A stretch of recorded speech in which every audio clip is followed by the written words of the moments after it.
She mocked me at the door. I just laughed because the restaurant was mine.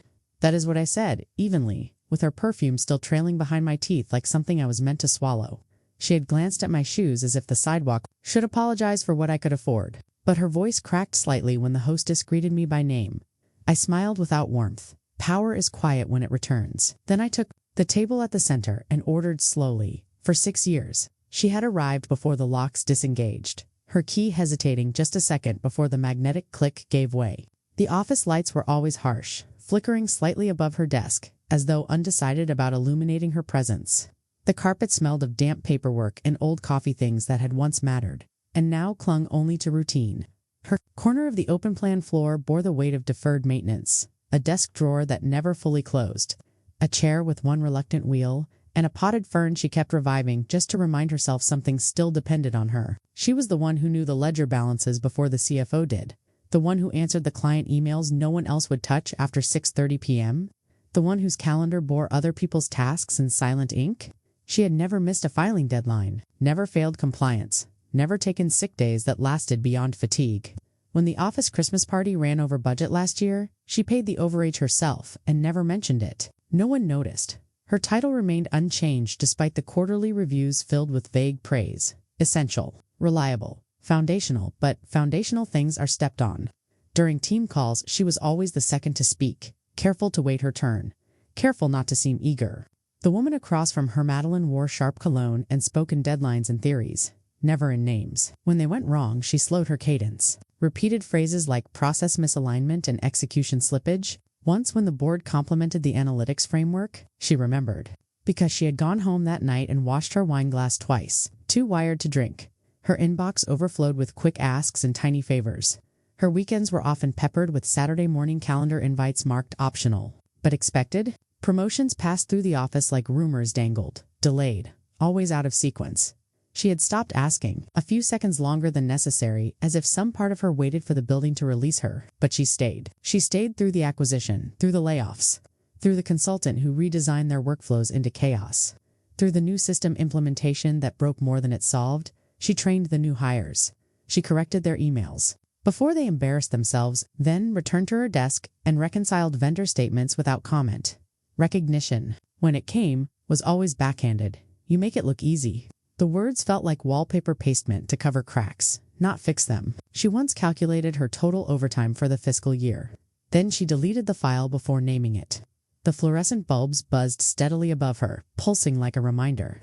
She kept telling herself she was patient, strategic, that merit rises eventually. But the air had grown thinner lately. Her loyalty had begun to feel like a weight she carried for someone else's comfort.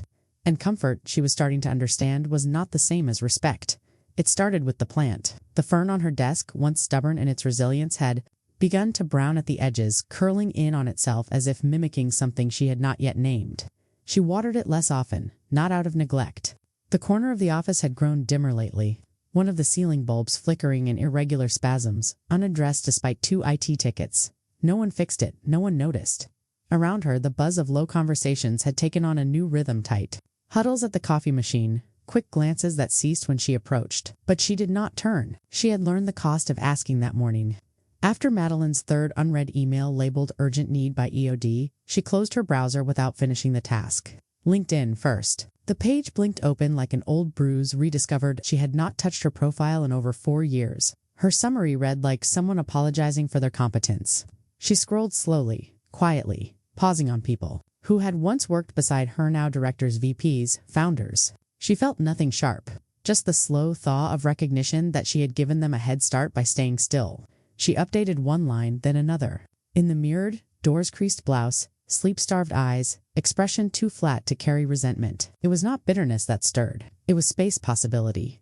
A colleague stepped in beside her, talking into a headset, laughing in a language she did not understand. Staff meetings, words she had used in grant proposals for other people's success. Her cursor hovered over one application for a full minute before she closed the browser again. She was not ready. But readiness, she suspected, was a myth built to keep people waiting. Something had tilted, and though the room looked the same, the cracked mug, the blinking cursor, the brittle fern, the air felt altered, as if it had stopped belonging to her entirely. The message came just after 8, tucked between a reminder from payroll and yet another flagged audit report she had not caused but would be expected to resolve. The subject line was simple. Been a while, can we talk? Alina had once been her manager at a nonprofit consulting firm. A brief intersection of clarity and chaos 8 months, where her skills had been seen, sharpened, and stretched instead of drained. Alina had left for a private equity firm in D.C., taking only her LinkedIn network and her reputation with her. She opened the message slowly, afraid to hope, unsure. Why it felt so much like an inhale? The email was brief but unmistakably warm. I have been following your work. Something came up. A role you could shape, not just fill. Thought of you instantly. There was no flattery, no dangling titles, just a tone of quiet certainty as if her value had never been in question. Her fingers resting lightly over the keyboard, not typing, not thinking, just existing in the space between memory and what if. They spoke the next evening. Elena's voice was exactly as she remembered measured.com, textured with sincerity. She asked about her family, not in small talk, but as someone who had once cared about how she really slept at night. The role was with a private consultancy, expanding into regional growth strategy, lean team, high autonomy, executive visibility. They do not just need someone who can run operations, Alina said. They need someone who can see the fault lines before the structure buckles. She said little in return, mostly listened, nodded, silently as Alina outlined the reporting structure, the funding runway, the culture she was trying to build, just clarity, respect, and something she had not felt in years, professional regard that did not need translation. Alina never once asked her to prove herself. Instead, she said, I remember what you carried for other people. Think about it, Alina said. You owe yourself that much. The call ended. She did not print anything or pack a box or imagine an exit. Instead, she opened her window, let the air move through the space, and stood still for a while, watching the city flicker. She was not yet certain what she wanted, but now she was certain of something else. Someone outside the walls of her fluorescent cage remembered her full dimension, and once remembered it could not be unknown. She scheduled the meeting for 9 a.m. early enough to signal seriousness, late enough to give the illusion of calm. She wore the navy dress she saved for board presentations, the one that made her look taller when she sat, more resolute when she stood. Her preparation had been meticulous. 3 performance dashboards, a comparative market analysis, a printout of Q3 outcomes she had either driven or salvaged. It was a case file-orderly, objective, irrefutable. When she stepped into the glass office, Madeline barely looked up from her screen. You've got 20, she said, glancing at her watch as if they were already behind schedule. She walked through deliverables, client retention, rates, cost-saving strategies implemented with no additional headcount. She cited industry benchmarks, internal equity gaps, and the expanded scope of her responsibilities over the past year. She made no emotional appeals. There were no stories, no metaphors, just precision. At the end, she paused, then said clearly, I believe the scope of my contributions merits a title adjustment and corresponding compensation realignment. She waited. The silence that followed was not long, but it was exacting. Madeline leaned back, crossing her legs slowly. You know we value your dedication, she began. Her tone dipped in something warm but sour. But this really is about timing and alignment. We're in a delicate restructuring phase. Leadership is looking at stability right now, not change. And frankly, ambition is admirable but can also be disruptive if it gets ahead of the team's pacing. Her smile was faint, performative, the kind worn during networking events or exit interviews. We're trying to preserve cohesion. I have preserved this department, she replied, her voice still measured. For 6 quarters. No one's disputing that. But it's important to remember that growth has to happen within the structure. Titles are not just about performance, they're about fit, culture, messaging. She let the words hang heavy with implication, and from a long-term perspective, it's often better to demonstrate readiness over time than to advocate too forcefully. That said, if this role no longer feels aligned, perhaps it's time to reassess your trajectory. Internally or otherwise, it was not a threat. Not directly, but the shape of it was unmistakable. The message was clear. Ask again, and your permanence here dissolves. She gathered her documents carefully, not with resignation but restraint. Madeline had already turned back to her screen. Let's keep the lines of communication open, she said without looking. She stepped out into the hallway, the door hissing softly shut behind her. The artificial light pressed down harder than before. She did not cry, she did not speak.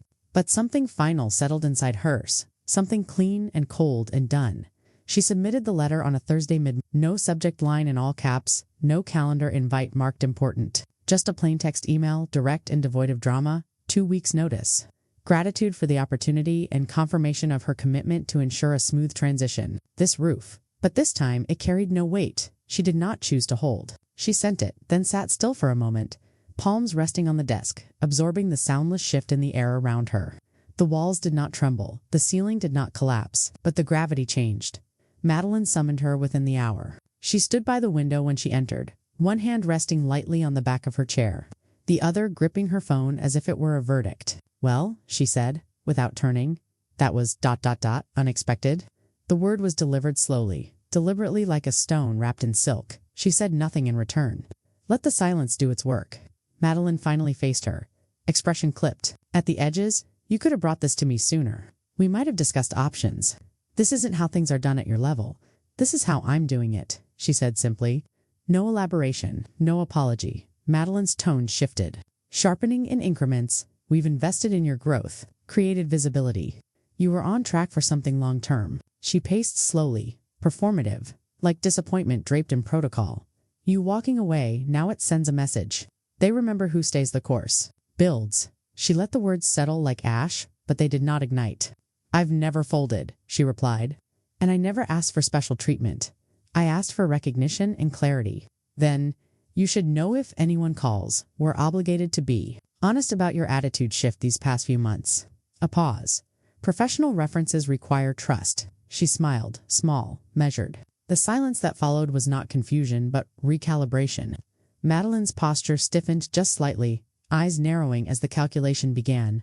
"Alina," she asked, as though the name itself had soured on her tongue. "She reached out," she said. "Weeks ago, it was not a boast. It was a fact. She knows the difference between silence and loyalty. And she knows exactly what I carried here." For a brief moment, something flickered in Madeline's eyes, irritation dressed as concern. "Well, I hope it works out. That world moves. Quickly it can be ... unforgiving."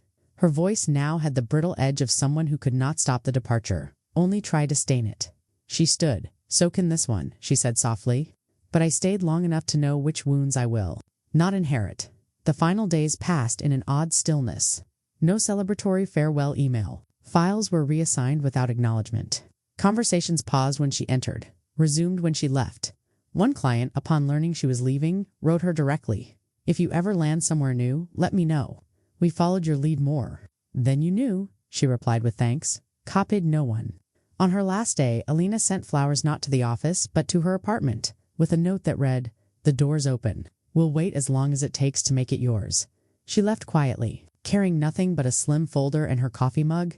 No one escorted her out. The glass doors parted, the sun hit her full in the face, and for the first time in years, the air outside felt lighter than the air she had breathed inside. She did not look back.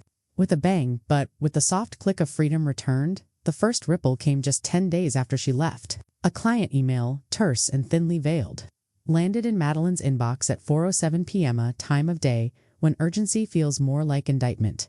The subject line was neutral contract review, Q4 advisory, scope, but the body of the message was not. It outlined 3 missed checkpoints, 2 unanswered queries. Beneath it, in colder font, was the implicit decision, a formal request to explore alternative vendors for the upcoming phase.